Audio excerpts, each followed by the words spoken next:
Gina Fitt, and you've either surfed to or purposely selected Life Talk with Bern Moses. Welcome to our show. Last week on the show, we were talking about forgiveness, Bern, and the importance of being able to understand that people are often unprepared for the circumstances that arise in their lives. And you were talking about we're either in a fear mode or a love mode, and the difference between the two, and how people sometimes are inappropriate in their behavior when they're acting from a fear mode. And you were telling us a wonderful story about when you were a child. Perhaps we could finish with that. Yeah, I wish that everyone who was viewing this could come with us to last week, the week before, and essentially they can, at the end of the show, perhaps we can tell them how they can get previous shows, audios or videos if they want to, because it's very hard to develop a premise in 30 minutes as fast as these periods go when we're together like this. And I think it is important for the audience to know that we have a wonderful video collection of the previous shows, and that there's some great information, things that they would love to hear. As a matter of fact, this evening is number 27, show number 27, so if you hear something you'd like to hear again or know about, why always refer to that number, and it'll help us to get through the catalog and find it what it is. But you're right, I was talking about a moment in my young life when my father visited the farm, as he did every couple of weeks during the war, and I had built this doghouse. And my father was a non-demonstrative, non-responsive man.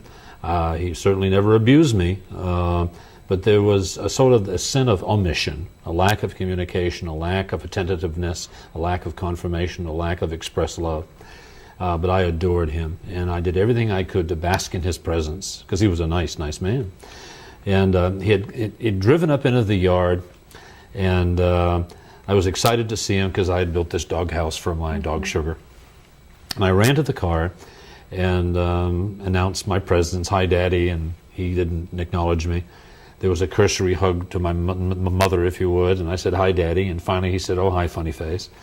And I said, "I built a doghouse for Sugar while you were gone." And somehow he got distracted and didn't take note. And then I said it again, and he said, "Oh, well, where is it? We better take a look at it." And so we went over onto the maple tree, and this doghouse was there. He looked at it, and he laughed at it, and he laughed at me, and then frankly scolded me pretty severely for using his lumber and his nails and what have you. And then he turned to my mother and told her that she had to watch me more carefully, that I wouldn't do this kind of thing.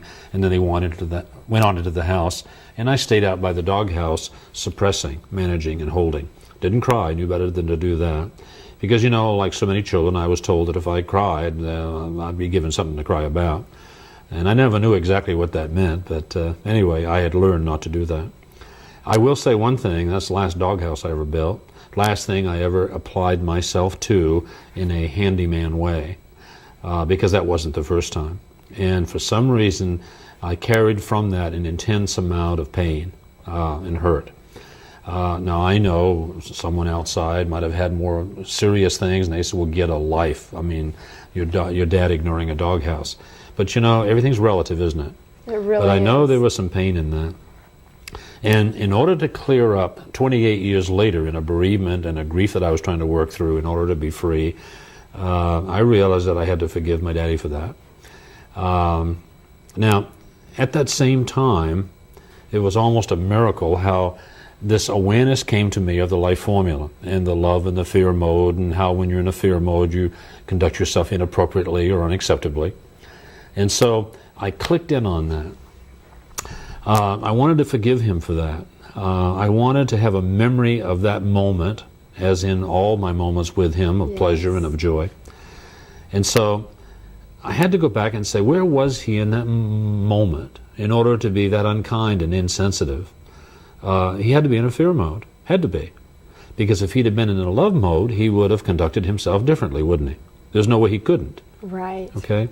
For That's example, a very good point, Bern. Oh, I think a lot of times we don't realize that we're so busy protecting ourselves that we don't stop and think about where the other person's coming from. Exactly. Or how they may be feeling inside. And it's the only way we can forgive effectively, is to take a moment and say, okay, at that point in time, where was that person coming from? Now, I mean, what could he possibly be afraid of? It was World War II, okay? I had used his lumber. You know what I mean? Lumber was not available. And I'm sure he had an intention or an expectation for that lumber that was all of a sudden gone because I had cut it and had pounded it together with nails. And by the way, I think this was the key issue. Nails. Impossible to get during the war. Okay? And I wanted to make a secure doghouse, and so I had put a nail, Gina, everywhere a nail would fit. It was like a steel doghouse, you know? You know what I mean? In other words, that thing was so heavy, I bet it exists somewhere in the world today because no one would take the trouble to tear it apart. You know what I mean? All those nails were gone forever. You can't pull the nails and straighten them and reuse them again. You know what I mean? And so, again, an expectation had been violated on his part. And then, of course, I had used his tools. Any craftsman, and by the way, he was very, very good. My grandfather was a master craftsman, did wonderful work.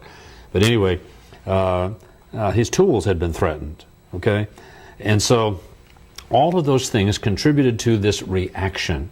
The laughter, the nails, the understanding they were gone, the anger, the scolding, and then the prevailing upon my mother and the excusing of the effort was all out of fear. There was another fear, too, that I recognize.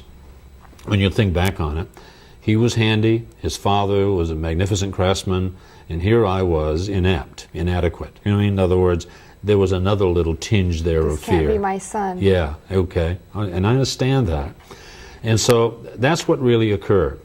Now, in order to forgive that moment, what I have to do is to re-perceive it. I'm not going to forget it. I mean, what happened will always be in my mind, all right? However, I have the capacity to re-perceive that experience with my understanding and my love. Okay, for example, what would have happened that moment if my father had been prepared, had been able to come from a love mode? All right, let's examine this. The car would drive up into the yard. All right, I'd run over to the car and I'd say, "Hi, Daddy." And he would have gotten down on his knee and he'd have hugged me and he'd say, "Hi, funny face. It's so good to see you. I'm glad you're taking care of Mom. You know what I mean? I miss you so much. Yes. You know I don't want to be away like this, but it's so good to see you, okay? And I love you. I love you, okay?" And then he would have hugged my mom and it'd have been a kiss. And then I'd have said, "Daddy, I built a doghouse for Sugar." And he said, "Really? Where is it?" And we'd have gone over and looked at the doghouse.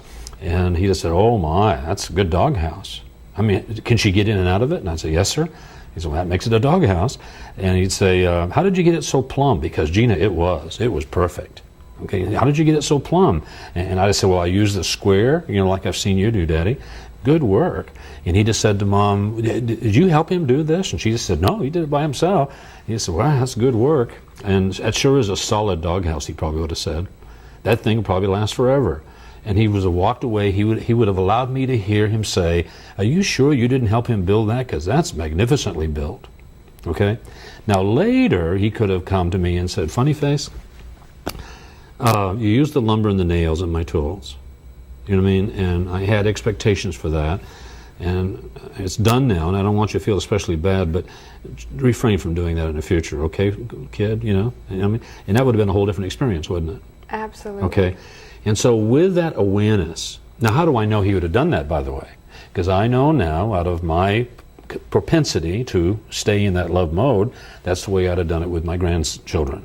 See, one of my grandsons, if they'd have done the same thing, it would have been that subsequent, you know, scenario, okay? Now, with that understanding, now I can say, "I forgive you, Daddy. I forgive you, I understand, and I love you. And just as importantly, I forgive myself." Now, that doesn't seem fair. That doesn't seem fair. I didn't do anything really wrong, but I forgive myself. What for? For carrying the hurt and the pain, because where was I? I was in a fear mode. You know what I mean? In other words, I had allowed that to occur. For all those years. Exactly. Yes. And so I forgive myself for not understanding, for not being prepared, okay, to continue in the love mode and to forgive. In other words, and I'll tell you, here's what happens. That was the first time I ever did that process. And it took me maybe 2 or 3 days to the point where I couldn't muster up any pain, any aggravation, any upset about that experience, but there was a sense of joy in it. In other words, it's kind of like I've tricked my subconscious mind into an understanding place where, okay, you understand what I'm saying? And there was a peace in that I had never known up to that point. And then I went to another issue, another major issue, and that took maybe a day or two, and then another issue, and that only took a few hours. And pretty soon the subconscious mind gets attuned to this process. Now, this process, let me expand on that. It's understanding that the subconscious mind is like a storehouse, a warehouse of millions of little photos, millions of little photos. And you know, if you take a transparency of a beautiful rose, and you can appreciate and enjoy that, or you can take, and right behind it, put a transparency of a beautiful dog. Okay, we might be able to see the rose and the dog, but it begins to get a little hazy. Then you put another little slide in behind that, and pretty soon it becomes fuzzy and hazy. But all those memories individually, when they kind of slip out, are vivid. Okay? We all have good pictures, and we all have bad pictures. From our past. Yeah. A bad picture would be kind of like, you know, a photo, you've seen a photo where, oh, there's a stray hair and a snaggled tooth maybe. And the subject says, oh, I don't like that picture. And the photographer says, just a minute. And he takes it to the darkroom and he, you know, little airbrush, little touch here and there, prints a new picture, and it's perfect. Yeah. Okay, by tinting and touching, okay, with that expertise, he can take an otherwise unattractive picture and make it into an attractive one. We can do the same thing with the pictures in our mind. Not Right. forgetting the picture, but reperceiving it, tinting and touching with our love and understanding. Go ahead. Don't you think an essential part of that process is, as you described, how come you think my father responded the way he did? And being able to understand perhaps another possible viewpoint. Exactly. Perhaps as much as the tinting and touching up, to see that perhaps this person was in a fear mode, and why were they? Right. What were some other ways of looking at it? Now, sometimes you may not know what the fear is. You know that if it's inappropriate or unacceptable, unkind, discourteous, rude behavior, that's where they're coming from. It was easy in that case to see where the fear was. The loss of expectation, the lumber, the nails, you know, the ineptness and what have you. But you don't always have to know where the fear is. Just know that it was fear-based. Usually you'll probably be able to attend it to something, you know, attach it to something. But it's not necessary in the forgiveness process. Okay. Because it seems to me one of the reasons that we carry such awful feelings around is we feel like someone, for whatever reason, is judging us unfairly. Exactly. And so we're very much defending ourselves. And they're judging us through dimmed vision based on their fear. Right. See what I'm saying? In other words, it's and later when they're taken to task for it, do not remember that at all. You mean? But they're immediately in a fear mode again because they're being reprimanded. Exactly. They don't know what that is, but this isn't fair, and so here we go again. It's really kind of fascinating. Now, if you really and truly, if you'll examine the forgiveness industry, you know, all the stuff that's being said about it, this is uniquely different. There's no blanket forgivenesses. And as what I'm saying is, if there's some pain with someone in your life, you got to go back and get to the biggie. You know, the real one that really seems to be memorable, and work on that until the pain is gone, and then another, isolated incidents. A blanket forgiveness, like if I'd have said, I forgive my daddy, it wouldn't have worked. I had to go through, I mean, I can't tell you how many incidents came into my mind, some, by the way, that I hadn't recalled. Now, this is fascinating. When you get into a sequence of forgivenesses like this, you go for the big one, you handle it, another one comes up, you handle it, and pretty soon you're remembering things that you have long since seemingly forgotten. But they've been buried, and they come bubbling up now to be handled. They go, hey, here I am, take care of me too. It's delightful. Yes. And you can clear with an individual, and then another, and another, and another. You see, we think 50,000 thoughts a day. We have a magnificent device that has the capacity to reperceive, and to understand, and to love, and to forgive, so long as we always forgive ourselves, if indeed we were put upon by this so-called inappropriate behavior. I started this process a long, long time ago. And I think I mentioned one time that as a young man I lived in a rage. And I haven't had a temper tantrum, you know, an agitation and an upset for well over 20 years. And it's because we've kind of emptied that wheelbarrow. And frankly, I've decided to set the wheelbarrow aside. In other words, I'm not carrying that stuff. Because once you have taken care of all this past stuff, you can now begin to apply it to the moment. someone is doing something right now that's inappropriate and unkind and insensitive, and you can understand where they're coming from, know that they're below the line, and allow that to be there and not participate by reacting, but by forgiving, reperceiving it, understanding. It's just amazing how effective it can be. So each time you do take an experience from your past and reperceive it, it's like taking a package out of that wheelbarrow and just tossing it, leaving it behind. Yeah, it's really fascinating. Now, see, since you're reperceiving too, you can take the reperception, that new understanding, and stuff it into the muck we talked about, and firm up your footing of the moment in the future. It's a terribly important process. In other words, this is unique information. I will guarantee, I mean, you're not going to find this in most books. Usually it's kind of a surface, Pollyannish kind of approach. Now, I hasten to tell you this story. It's Lancaster County. It had to be 1980. I had an audience, and part of which was this delightful young man who was a Bible-carrying, Bible-studying young fellow who was moving toward the ministry. And he was a Mennonite, and they're pretty serious. I mean, they're pretty fundamentalist. Delightful young fella. Tall, long hair, blue eyes, startlingly good looking, and he was a carpenter. You're going to get the picture? Yeah. Anyway, he was sitting there listening to this. And after the seminar, he came up and he said, "Bern, I really appreciated the seminar today, but I have to disagree with you about this forgiveness issue." I said, "Really?" And I really regarded him. And I said, "Why?" And he said, "Well, you see, you really can't forgive. You can't forgive until you've accepted God's forgiveness." I'm like, "Whoa, really?" Okay.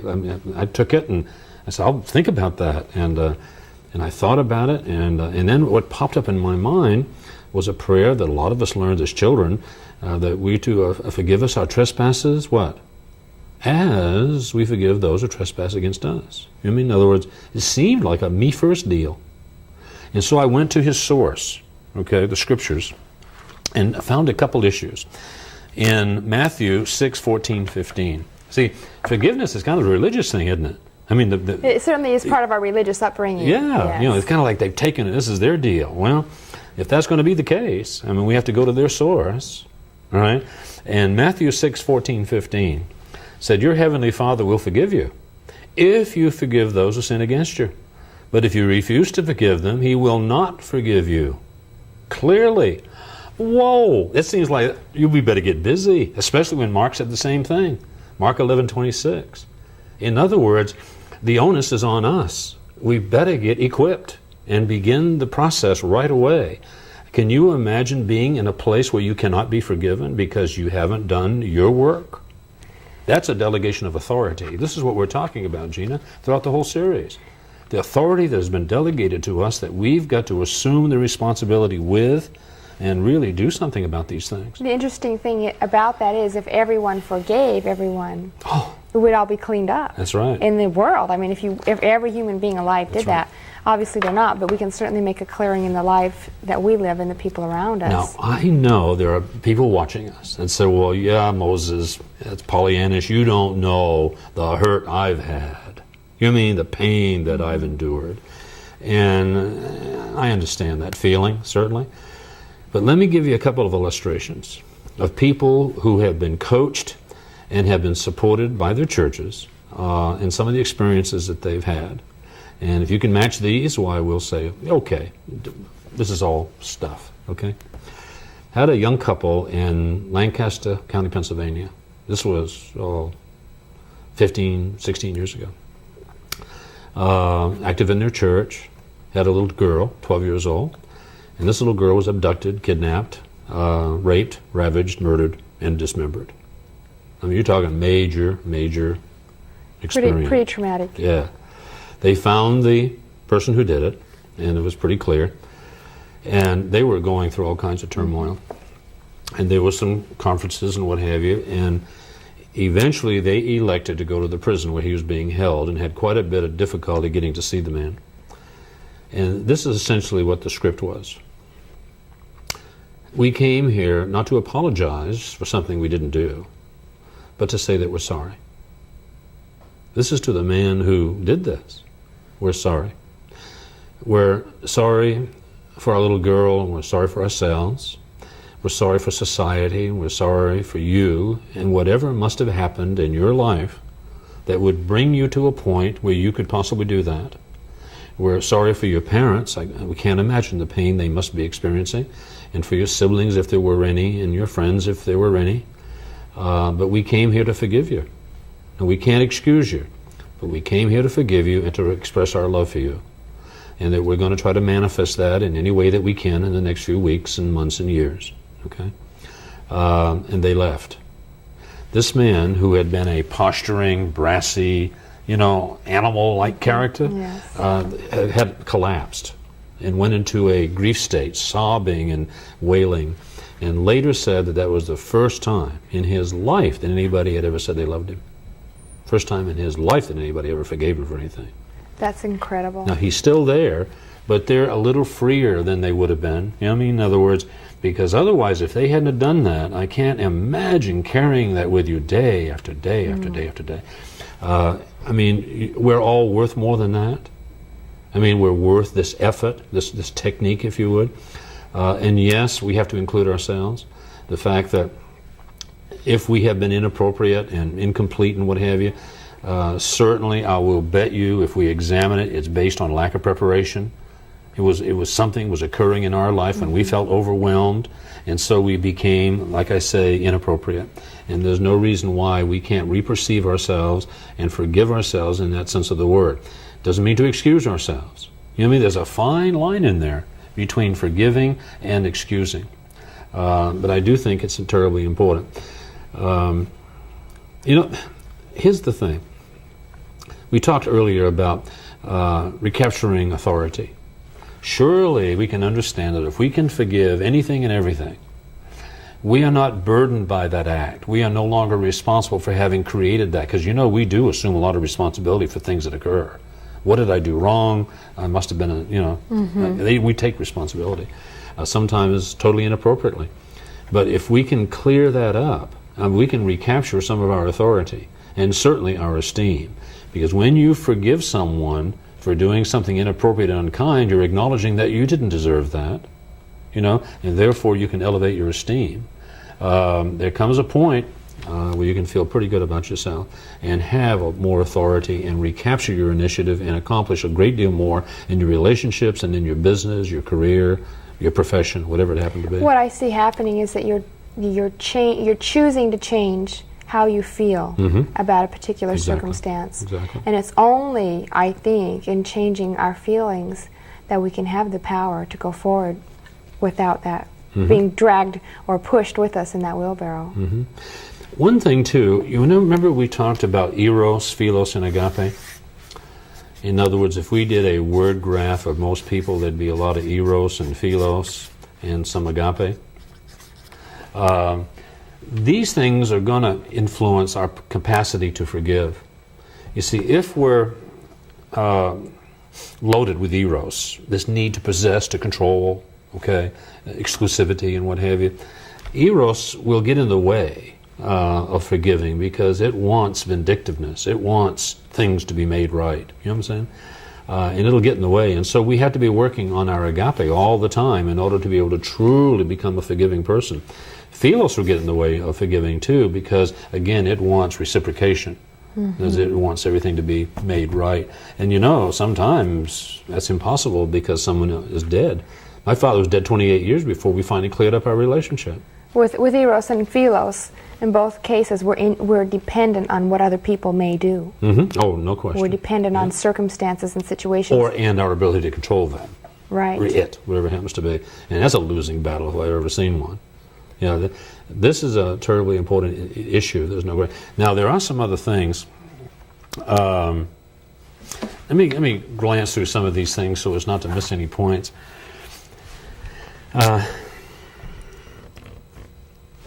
Remember this line: once you know you can't hurt me because I love you without reservation, you can stop hurting yourself. And that's what a lot of people are doing as they react and conduct their lives in such a way that it has to be forgiven. they're really hurting themselves. You know what I mean? How we carry that stuff around with us? And so once you know you can't hurt me because I love you without reservation, you can stop hurting yourself. I really always enjoyed that particular line. Without forgiveness, and I know this is true, you may let the hateful make you hate. Can you say you get caught in that? Absolutely. If you don't forgive? I think we do it daily. Yes. Or the thief can make you steal.